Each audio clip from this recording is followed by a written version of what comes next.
मी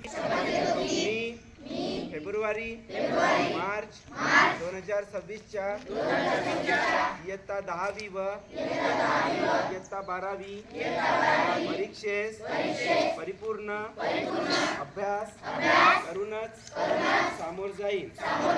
मी उत्तीर्ण होण्यासाठी परीक्षेत कोणत्याही गैरमार्गाचा अवलंब करणार नाही किंवा परीक्षेपूर्वी गैरमार्गाचा विचारही करणार नाही। जर कोणी गैरमार्गाचा विचार करत असेल तर त्यास गैरमार्गापासून परावृत्त करेन।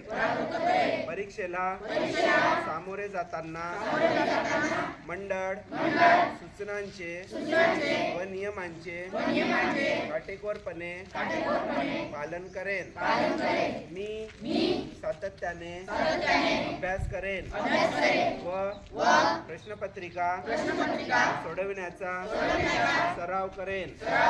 तसेच परीक्षेस आत्मविश्वासाने निर्भीडपणे तणावविरहित सामोरे जाईन व चांगल्या गुणाने उत्तीर्ण होऊन माझ्या शाळेचे आईवडिलांचे व गुरुजनांचे नाव उज्ज्वल करेन। जय हिंद, जय महाराष्ट्र।